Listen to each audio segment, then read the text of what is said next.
to making gluten-free pastry. Number 1. Use the fridge and the freezer.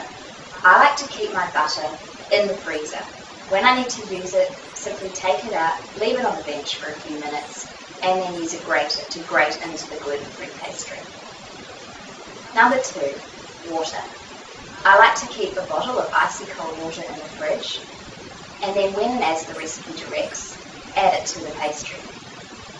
It's also handy to use it if any breakages appear, as the water acts like glue and will help mend the pastry. Number 3. Kneading.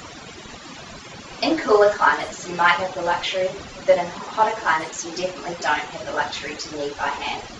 Therefore, I would recommend using a food processor. Number 4. Rolling. When making gluten-free pastry, I like to roll the pastry between 2 layers of baking paper to prevent breakages and to reduce the stickiness factor.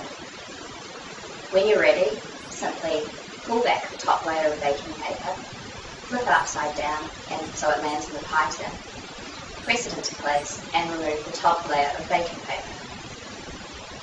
And number 5. Resting. When it comes to gluten-free pastry, I think it's important to rest it for an hour in the fridge prior to rolling. Although there's no gluten in the pastry, I do think this reduces the stickiness factor. And lastly, but equally as importantly, do not give up. Remember, practice makes perfect.